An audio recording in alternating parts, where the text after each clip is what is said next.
Welcome to radio नजरिया 107.8 आवाज हमारी। और मैं हूँ आपकी ही दोस्त जानी पहचानी यानी कि गुलनाज। आज की खास पेशकश में आप सभी का तहे दिल से इस्तकबाल करती हूँ। हमेशा हम उन मुद्दों का जिक्र करते हैं जिससे हम वाकिफ तो हैं, पर कहीं ना कहीं हम अपने इतने कामों का बोझ लेके घूमते हैं कि उसे नजरअंदाज कर देते हैं। दोस्तों, कुछ सेकंड के लिए हम ये सोच लें कि बहुत ही जोर शोर से बारिश हो रही हो और एक खुला मैदान हो जहाँ पर हमारी नजरें ये ढूंढ रही हो कि हमें कहीं पर छत मिल जाए, और उसी दौरान कोई हमें सहारा दे दे तो हमें क्या महसूस होगा। तो आज हम जिक्र करने वाले हैं आज की पेशकश में ऐसी एक जगह के बारे में जहाँ पर अनाथ मासूम बच्चों को सहारा मिलता है। तो दोस्तों, हमने मुलाकात किया वहाँ पर महिपतराम रूपराम आश्रम में और कोशिश किया उस जगह के बारे में जानने की और वहाँ के लोगों से बातचीत करने की। तो चलिए बातचीत करते हैं वहाँ के सीईओ से।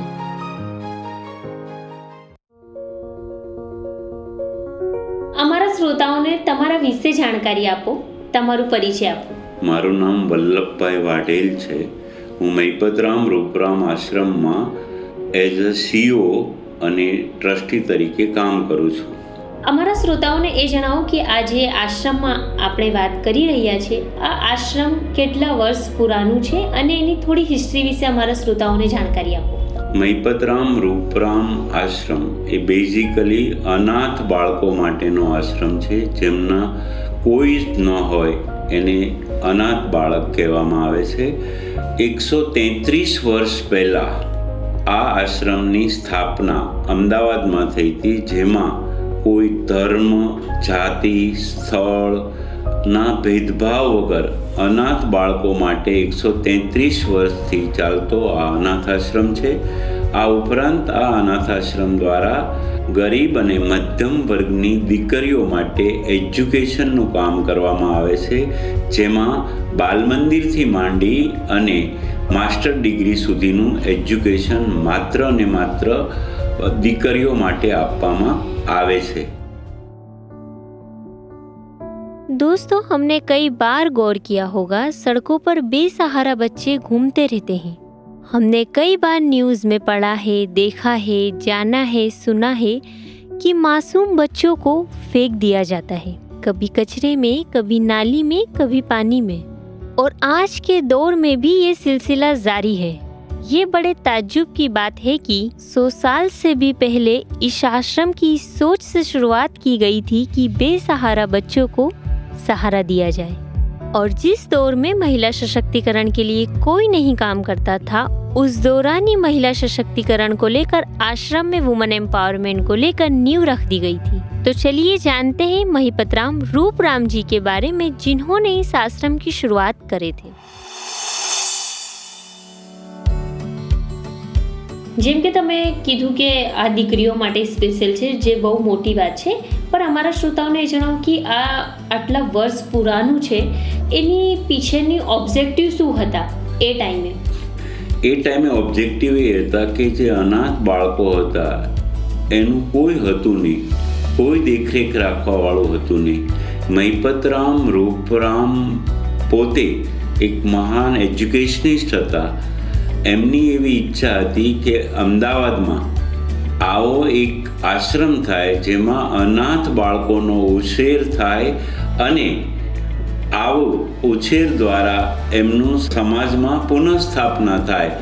આ અમદાવાદમાં કોઈ પણ જેને કહેવાય કે પબ્લિક આશ્રમ હતો જ નહીં, તો એમના મૃત્યુ પછી એમના શિષ્યો દ્વારા એમની યાદીના અથવા એમના સ્મારક તરીકે આ આશ્રમ ઊભો કરવામાં આવેલો છે, જેનો મુખ્ય ઉદ્દેશ બે હતો કે અનાથ બાળકોનો ઉછેર કરવો અને એને સ્વાવલંબી બનાવવા। નંબર 2 કે સ્ત્રી સશક્તિકરણનું કામ થઈ શકે। અમારા શ્રોતાઓને તમે એ પણ જણાવો કે એક મહિનામાં લગભગ કેટલા બાળકો અહીંયા આવે છે? લગભગ જે અનાથ બાળકો આવે છે એનો કોઈ ચોક્કસ આંકડો હોતો નથી।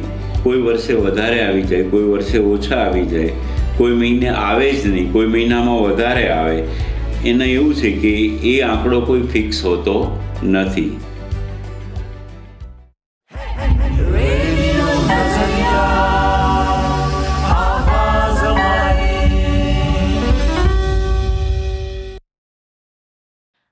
समाज की नारी अपने ही अस्तित्व को नकार रही है। अभिशाप है बेटियां धरती पर पुकार रही हैं। हद से गुजरकर शर्मसार हो गई है माँ की ममता। जन्म से पहले ही मासूम को कोख में मार रही है।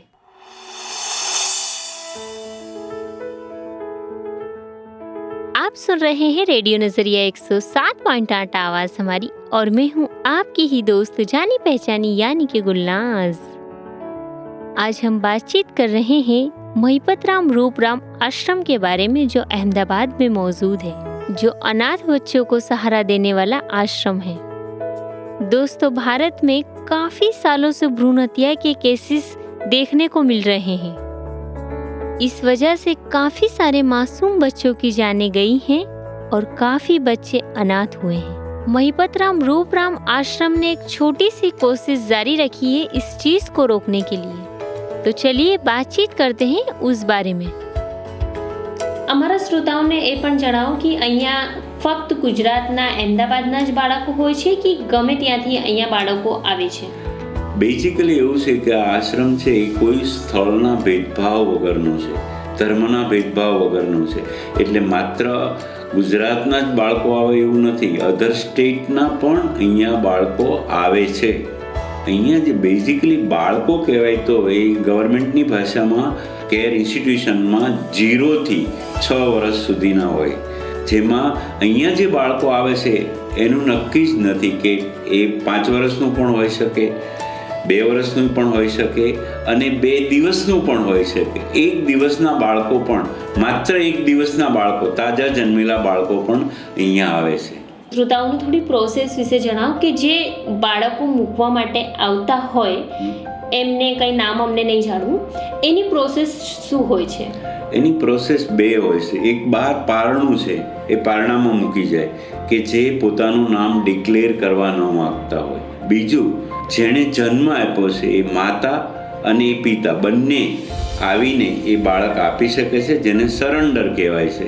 એને એક સરેન્ડર ડીડ કરવાનું હોય જે ક્યારેય જાહેર કરવામાં આવતું નથી. અમારો ઉદ્દેશ એ છે કે બાળકની હત્યા ન થાય, બાળકનો ઉછેર થાય અને બાળકનું પુનઃસ્થાપના થાય. એટલે બાળક જે આવે છે એ 2 રીતે આવે છે. એક પારણામાં મૂકે છે અને એક વાલી પોતે સરેન્ડર કરે છે, અથવા ત્રીજી રીત, પોલીસ દ્વારા કોઈ પણ જગ્યાએ બાળક મળ્યું હોય તો એ બાળક પણ અહીંયા આપે છે. ચોથી રીત એ પણ હોઈ શકે, કોઈ પણ માણસ, સોસાયટીનો કોઈ પણ માણસ અમને એમ કે અહીંયા બાળક છે તો અમે એ બાળકને તરત જ આશ્રમમાં લાવીએ છીએ અને એનો ઉછેર કરીએ છીએ અને એનું પુનઃસ્થાપન કરીએ છીએ. जैसे बच्चों के लिए बहुत अहमियत रखता है माँ बाप का प्यार, ठीक उसी तरह ही माँ बाप के लिए भी बहुत ही ज़रूरी होता है बच्चे का होना। और जिन माँ बाप के नसीब में औलाद नहीं होती है, उनके लिए ज़रिया बनते हैं महिपतराम रूपराम जैसे कई सारे आश्रम और संस्थाएं। तो चलिए बातचीत करते हैं उस प्रोसेस के बारे में जिसे चाइल्ड अडॉप्शन कहते हैं। તમે કીધું કે અહીંયા બાળકને મૂકીને જતા હોય છે, તો એ બાળકને મૂકીને જતા હોય તો પછી તમારી પ્રોસેસ શું હોય? પ્રોસેસ એ હોય કે એ બાળકને તરત જ અમે પોલીસને જાણ કરીએ છીએ કે એક તો બાળક અહીંયા મૂકી ગયા છે, બરાબર. બીજું કે એ બાળકને તરત જ અમે લઈ અને એની મેડિકલ પ્રોસેસ પહેલી શરૂ કરી દઈએ કે બાળક હેલ્ધી છે કે નહીં, અને એ બાળકનો આખો મેડિકલ રિપોર્ટ તૈયાર કરવામાં આવે છે. MER કહેવામાં આવે છે, મેડિકલ એક્ઝામિનેશન રિપોર્ટ. આ તો આપણે વાત કરીએ કે જે લોકો મૂકવા માટે આવે છે એની, પણ માની લો કે ઘણા બધા આવા લોકો છે, માતા પિતાએ છે કે જેને લેવાનું પણ છે, ગોદ લેવા માટે પ્રોસેસ કરતા હોય છે. તો ઘણા લોકોનું આમ છે કે શું પ્રોસેસ હોય છે અથવા કોઈને ખબર નથી. તો આ વિશે તમે અમારા શ્રોતાઓને ડિટેલિંગમાં જણાવો કે કોઈને પણ બાળક લેવું હોય આશ્રમથી તો એની આખી પ્રોસેસ શું હોય? દત્તક બાળક લેવા માટે ઇન્ડિયામાં ભારત સરકારની એક ઓટોનોમસ બોડી છે, સેન્ટ્રલ એડોપ્શન રિસોર્સ ઓથોરિટી, કારા, જેનું શોર્ટ ફોર્મ કારા છે. એ કારા થ્રુ જ એડોપ્શન થઈ શકે. એટલે દત્તક લેનારે પછી એ કોઈ ચાઇલ્ડ કેર ઇન્સ્ટિટ્યુશનમાંથી લેવું હોય, એટલે કે આવા આશ્રમમાંથી લેવું હોય અથવા રિલેટિવનું લેવું હોય, તમામે સૌથી પહેલાં કારાની સાઇટ ઉપર જઈ અને એડોપ્શન ફોર્મ ફિલઅપ કરવું પડે. એ એડોપ્શન ફોર્મમાં જે જરૂરિયાત છે એ જરૂરિયાતના દસ્તાવેજો સાથે એડોપ્શન એણે ફૂલફિલ કરવું પડે. એડોપ્શન ફોર્મ ફિલઅપ થઈ જાય પછી કારા ઓકે કરે પછી કારા આવી જે ચાઇલ્ડ કેર ઇન્સ્ટિટ્યુશન હોય અથવા સા કે એને આવી જે ઇન્સ્ટિટ્યુશન છે એમને આદેશ કરે કે તમે આ જે પેરેન્ટ્સે એપ્લિકેશન કરી છે એડોપ્શન માટે એમનો હોમ સ્ટડી રિપોર્ટ કરો. હોમ સ્ટડી રિપોર્ટમાં એ જોવામાં આવે છે કે જે પેરેન્ટ્સ એડોપ્શન લેવા માગે છે એ એડોપ્શન લેવા માગે છે પેરેન્ટ્સ શારીરિક રીતે, માનસિક રીતે અને આર્થિક રીતે સક્ષમ છે કે નહીં. અને કારાની આખી એક પ્રોગ્રામ છે કે જે ઉંમરના પેરેન્ટ્સ હોય એ ઉંમર પ્રમાણે એમને બાળક દત્તક આપી શકાય. એ દેટ્સ મેઇન પ્રોસેસ. અને પછી જ્યારે તમે દત્તક હોમ સ્ટડી રિપોર્ટ બરાબર થઈ જાય અને કારા ઓકે કરે અને તમે ક્યુમાં હો તો કારા જ પેરેન્ટ્સને જણાવશે કે તમે જે નક્કી કર્યું છે બાળક અહીંયા છે, તમે જોઈ લો. બાળક જોઈ અને તમને ગમે તો તમે એ સિલેક્ટ કરો. પછી એની આખો ફરીને એની એડોપ્શન કમિટી હોય છે એમાં નક્કી થાય કે આ બધું એમણે ભર્યું હતું, ફિઝિકલ વેરિફિકેશન થાય કે પેરેન્ટ્સ બરાબર છે, એમનું બાકીનો રિપોર્ટ બરાબર છે. તો એ એડોપ્શન કમિટી થ્રુ જેમાં આશ્રમના ડૉક્ટર હોય અને ગવર્મેન્ટ પ્રતિનિધિઓ હોય, એ પ્રતિનિધિઓ નક્કી કરે કે અમને આ બાળક આપવાનું છે તો આપવામાં આવે. ત્યાર પછી એના માટે કોર્ટમાં આખો કેસ મૂકવાનો હોય છે.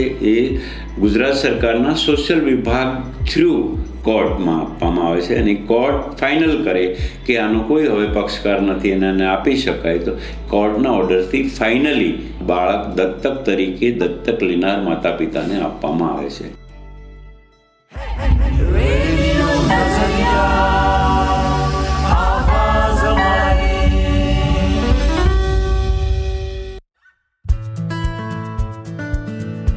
कभी किसी को मुकम्मल जहाँ नहीं मिलता, कहीं ज़मीं कहीं आसमां नहीं मिलता, तमाम शहर में ऐसा नहीं खुलूस ना हो, जहाँ उम्मीद हो इसकी वहाँ नहीं मिलता. कहाँ चराग जलाएं कहाँ गुलाब रखें, छतें तो मिलती है लेकिन मकान नहीं मिलता. ये क्या अजब है, सब अपने आप में गुम है, ज़बां मिलती है मगर हम ज़बां नहीं मिलता. चराग जलते ही बिनाई बुझने लगती है, चराग जलते ही बिनाई बुझने लगती है, खुद अपने घर में ही घर का निशान नहीं मिलता. आज की पेशकश में हम बातचीत कर रहे हैं महिपत राम रूपराम आश्रम के बारे में जो अहमदाबाद में मौजूद है. तो चलिए इस बारे में बातचीत करते हैं आश्रम के सीईओ से. બહુ જ સરસ રીતે તમે અમારા શ્રોતાઓને જાણ આપી.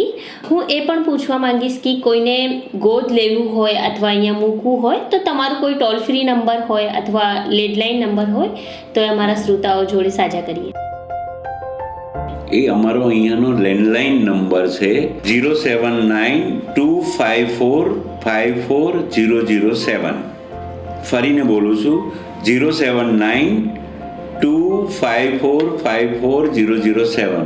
જે પણ રેડિયો ઉપર તમારી અવાજ જે સાંભળી રહ્યા છે એ બધાને તમે શું મેસેજ આપવા માંગો છો? મહિપતરામ રૂપરામ બધાને હું એ મેસેજ આપવા માંગુ છું કે તમારા ધ્યાનમાં કોઈ જગ્યાએ કોઈ અનાથ બાળક હોય તો તમે એ લોકોને સમજાવો કે એની હત્યા ન કરે.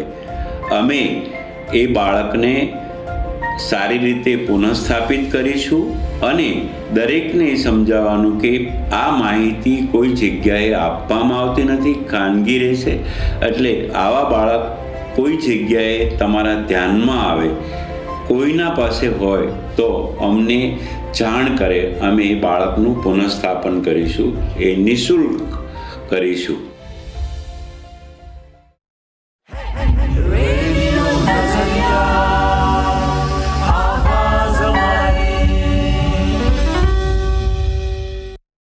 आप सुन रहे हैं रेडियो नजरिया 107.8 आवाज हमारी, मेरा तारुफ है गुलनाज। आज की पेशकश में हमने बातचीत किया अहमदाबाद में मौजूद आश्रम महिपत राम रूपराम आश्रम के बारे में। अगर आप इस कार्यक्रम के बारे में कुछ कहना चाहते हैं, फीडबैक देना चाहते हैं, संपर्क करना चाहते हैं तो हमें जरूर इत्तला कर सकते हैं। हमारा नंबर है 8849749472 पर।